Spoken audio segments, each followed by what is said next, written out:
in terms of working on the business was not productive. There was a lot of working in that I had to do. So it's important to draw that definition when you go, well, hang on a second, I am working on the business. I'm doing all these things, but working on it and being productive in working on it can often be two different things. I think when you're working on your business, that is always to me, I think that revolves around growth. So growth of the business, growth of yourself, growth of your people. If you want more time, money, freedom, and have a business that's not reliant on you, then you're in the right place. Each week, Mark Creedon, along with some of the very best business minds in the world, will take you through simple, practical steps you can take to create the business you always wanted. From his own practical experience, Mark will show you how to work less, make more, and get the business you always wanted, the one that you deserve. Now here's your host, one of Australia's most sought-after business coaches, Mark Creedon. Welcome to the latest edition of the Mastermind for Business podcast. This is the podcast for you if you're in business and you feel like you're stuck, right? It's just, the business now owns you rather than you owning it. And particularly if you are a couple in business, then some of the things that we're going to share in this podcast is going to be absolutely amazing to help you to build a business without getting a divorce in the process. And speaking of couples, joining me in the chair is the lovely better half, Caroline. Oh, that's good. I thought you were going to talk about a divorce. No. No. That's okay. No, I can't afford that. I didn't know. No, can't afford that. Hey, listen, Caroline, a couple of things. Let's talk about balance because you and I are about to head off on a little holiday. And I'm very, very fortunate in that for my birthday, Caroline bought me a day's recording at Abbey Road Studios. Now, for those listeners who don't know, Abbey Road is where the Beatles, Ed Sheeran, Pink Floyd, Elton John have all recorded their music in the UK, in London. But Abbey Road is most famous as being the home of Apple, which is the recording label of the Beatles, and being a bit of a Beatles tragic. Caroline very kindly bought me a day's recording, so super excited. We're going to be doing that in about 10 days' time. Whilst we're going to be recording some music, and as I said to the engineers, we're rank amateurs or somewhere between rank and amateur, we're going to be recording some podcast episodes. Yes. So I'm super excited. And those episodes, guys, that are coming up are going to be really focused on the aspect of being a couple and running a business. And we're going to share some of the secrets that have enabled us to be a couple and run a business together for 15 years without getting a divorce. So excited about that. Yes, it'll be good. Got a few episodes planned there. Yeah, 100%. Caroline, in the last episode with Nick, we spoke about productivity and we spoke about the concept of the buffalo and the storm, the story of the buffalo and the storm.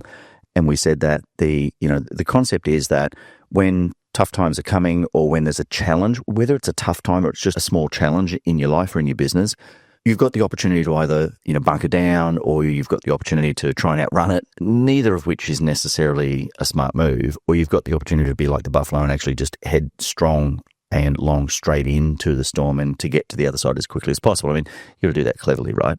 But you came up with some really interesting facts about buffalo herds this morning. I did. I don't know what made me look at it, but the concept, normally you would think that the, herd or a flock of birds, it's always the strongest is the lead. And I think, unfortunately, you sort of picture that as being the male. But in relation to the buffalo, in a buffalo herd is actually the strongest and oldest woman, female. So it's female buffalo that's the leader. So it's like a male. And like in the animal kingdom, I think generally speaking, it's the male of the species that lead the group, the herd, the pride, whatever it might be. But yeah, so buffaloes actually have a matriarch. Interesting. And so essentially you're suggesting that you're the matriarch. Yes, not the oldest though. It's a good point. It's a good point. All right, nice little segue. Let's talk about productivity. I think that, one of the reasons why people struggle so much in their small business is because their time is constantly stolen from them. And if you think about what's the one thing that most people come to us and ask for is more time, yeah?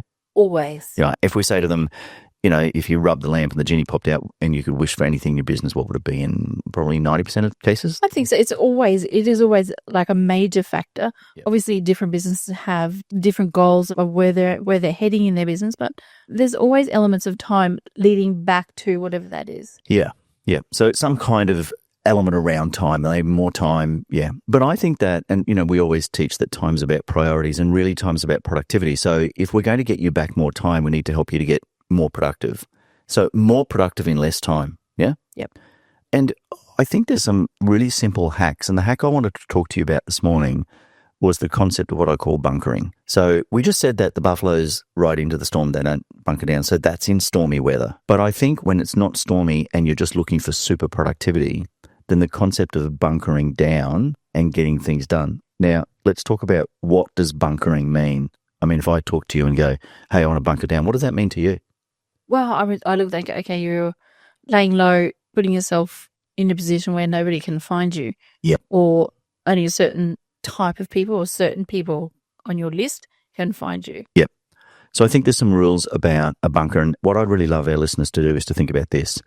How do you set yourself up a bunker? Because when I look back over, the 15 plus years that we've been coaching together and the 20 odd years that I've been coaching, I don't think I've ever coached a person who bunkers on a regular basis and preferably on a daily basis for an hour or so who hasn't achieved their goals. And in fact, I had a real awakening this morning when I was preparing for this podcast episode, and I was sort of going through all the various thoughts that I had and some of the stuff that I'd heard around the place around bunkering. And I realized that some of the goals that I'm not achieving are because I've not been bunkering down. No, I think both you and I are guilty of that one, and probably all the listeners as well, as sitting there driving along or walking along going, oh yeah, that's 100% correct. I need to invest time in me and just my business, and it's not that way. Because we often talk about the benefit of working on it, not in it. Yep. But I think that lots of people think that if they come into their business, if it's a physical business or if they, jump on Zoom with their team or whatever it might be, if they're busy, then they're working on it. But in fact, being busy isn't necessarily being productive. It's busy being busy.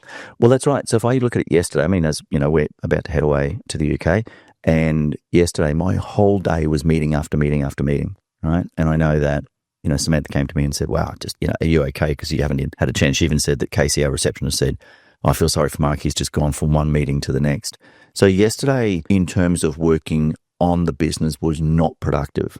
There was a lot of working in that I had to do. So I think it's important to draw that definition when you go, well, hang on a second, I am working on the business.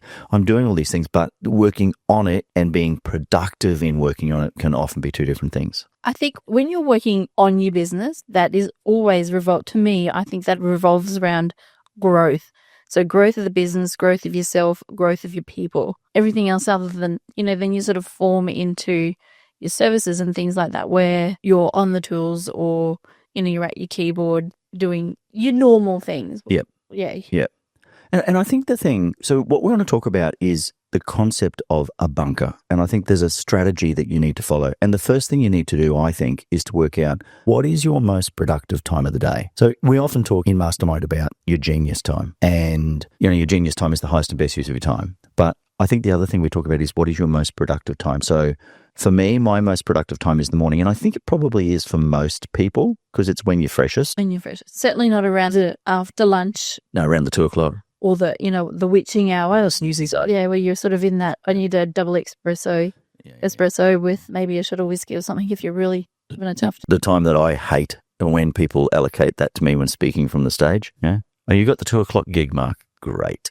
Right? Everyone's going to be falling asleep because they're a big fat belly full of carbs and sugar and that they just get into that. Like at the 4 o'clock session. Well, because people are back and awake by then. It's quite deliberate. So I think the first thing is to work out what is. Now, there will be some rare people out there where their real highly productive time is late at night. And in fact, that used to be me. I was really productive at 11 o'clock at night and I'd work from 11 till 1 or 2 in the morning and I was so productive. But I've kind of shifted myself to a morning person now and I've deliberately done that over a number of years. So for most people, but whatever it is for you, dear listener, if you're listening to this, I want you to think about the first thing is, what is my most productive time of the day? And if it's the morning, then the second step is to set aside time. In a perfect world, I'd love to see set aside 2 hours, but let's start with little bits. Even if you set yourself a half an hour. See, I'm going to challenge you on that. Was that your best time to work in, or was that the time that you were least accessible? It's a really good... Because it could have been that you've got a whole bunch of staff or a whole bunch of clients, and, at you in your ear, you've had other commitments that you thought were a higher priority. Yep. Get home, you've got the kids. Yep. The dogs, the house, whatever it might be. Yep. So maybe that was your time that you went... Look, it probably was. In my younger days, it probably was. It was the time when the kids went to bed and, clients stopped calling and we didn't have internet and emails, things back then. But, there was the interruptions weren't around. That's horrid. I know, right? Pigeons. We would be sharing Smoke sharing signals. messages with pigeons. No smoke today. signals back in my day. So what would have happened is that, kids would have gone to bed, all those other interruptions. You're probably right. So I found I made that my most productive time because it was my quietest time. So for most of us, it's the morning. So number one step is to work out what is your most productive time. Number two is to then work out how do you allocate that time. And, we always talk what gets calendared gets actioned. So you've got to lock that time in your calendar. And I think, although I said before half an hour, I think that's too short because you only just get into something. I'd love to see people doing for an hour. And if you can't do it every day, do it 3 days a week. Do it Monday, Wednesday, Friday. Do it Thursday, Friday, Saturday morning if it's early in the morning before the kids get up or whatever it might be. Although if it's anything like our grandkids, before the kids get up, it's just like it's still dark. But Or we're too tired, we need the extra yes, sleep. that's right. Well, we were talking to Nick, regular guest on the podcast, just this morning about this point. He's going, oh, yeah, I understand that, bunkering yourself down.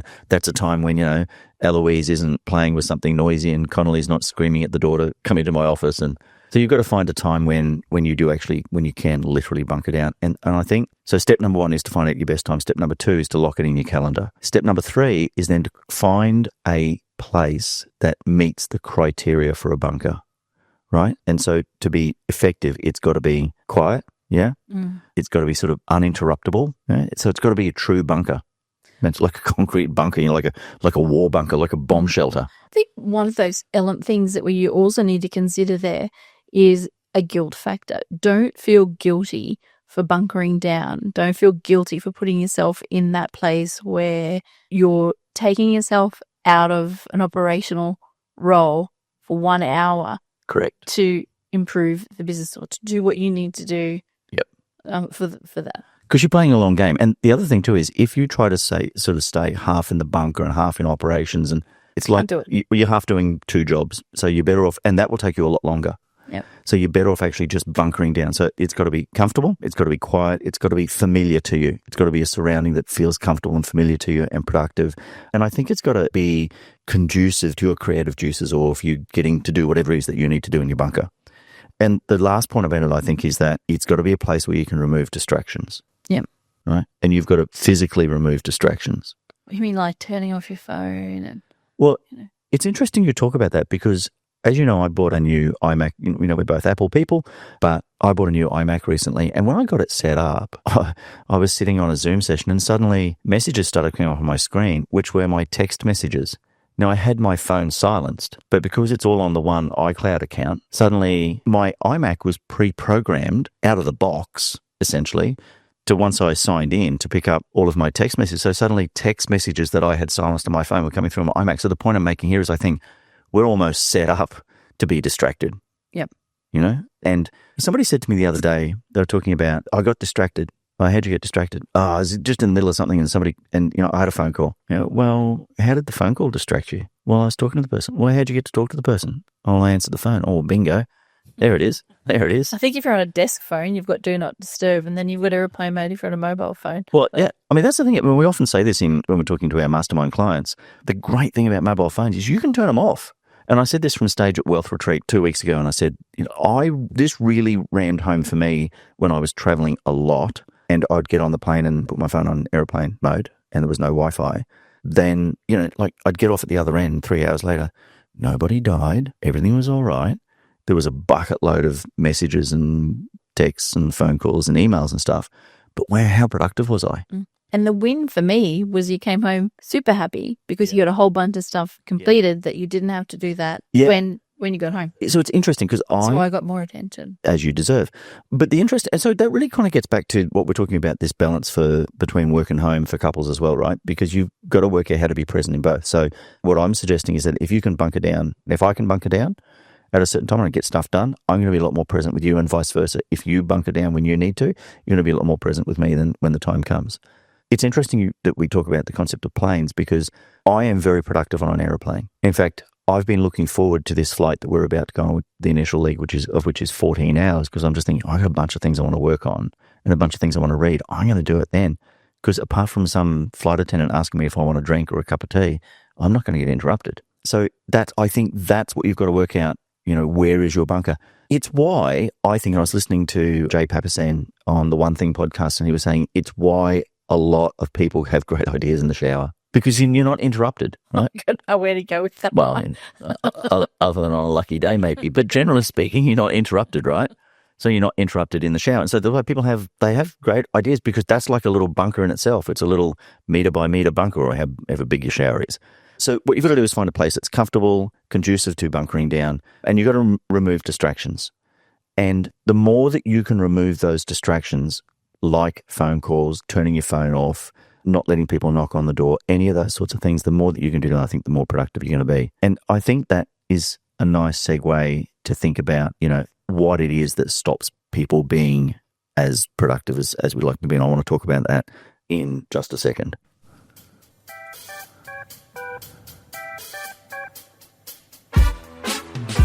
Okay, so we're talking about productivity, Karen. We're talking about bunkering down and that concept.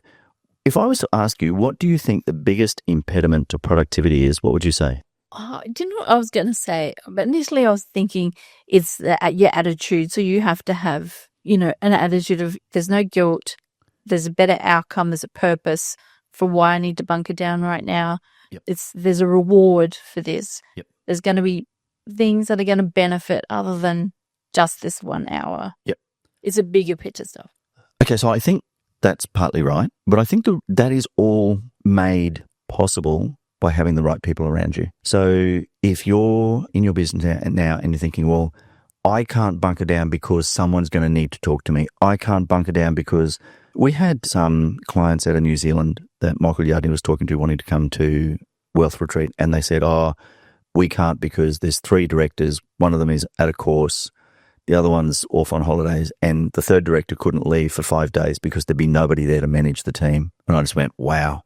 They need a business coach. Yeah, 100%. Like just go, wow. So you're telling me that you couldn't leave your team for 5 days and still be contactable at times? Like Wealth Retreat is not a 24/7 thing. And so I think that it's about having the right people around you, the people that will actually allow you to bunker down. So I think you're right, but the extension of that is how are you going to be allowed to bunker down? How are you going to paint that bigger picture?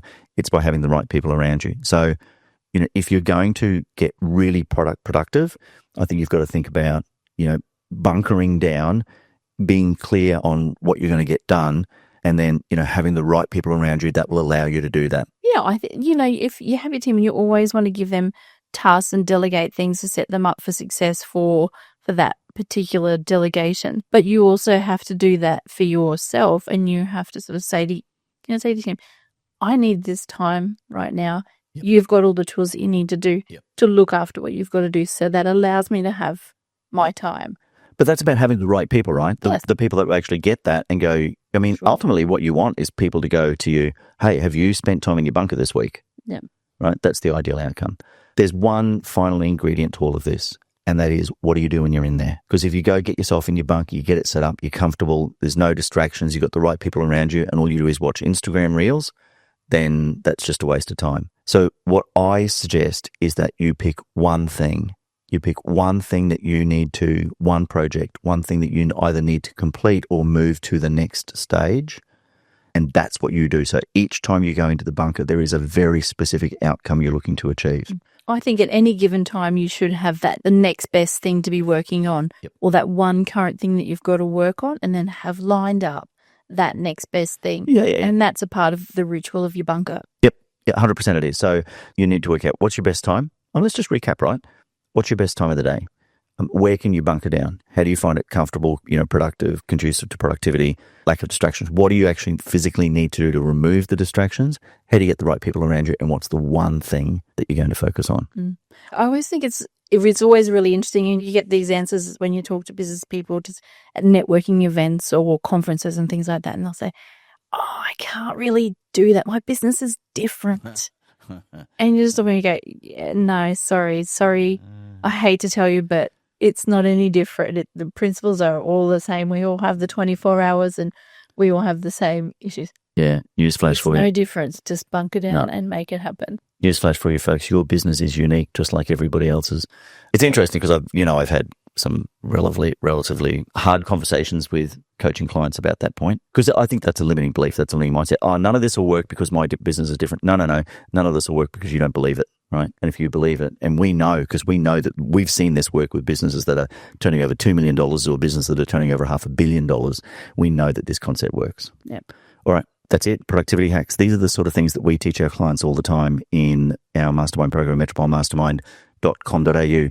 If you've got some benefit from this show, please like it and share it. If you've got friends, family that you know that are in small business and you feel like they're really struggling, not with their business so much, but with the fact that it's just controlling them, it's swallowing them up, share the podcast with them. We'd love to hear if you've got ideas on topics that you'd like to hear Caroline and I talk about in relation to couples running business. Then please let us know, make some comments in our socials. Until we see you next time, Caroline, thank you. You're welcome. It's always good to have you in the studio with us. Till we see you next time, please make sure you spend time with those who matter most. See you in the next episode of the Mastermind for Business podcast.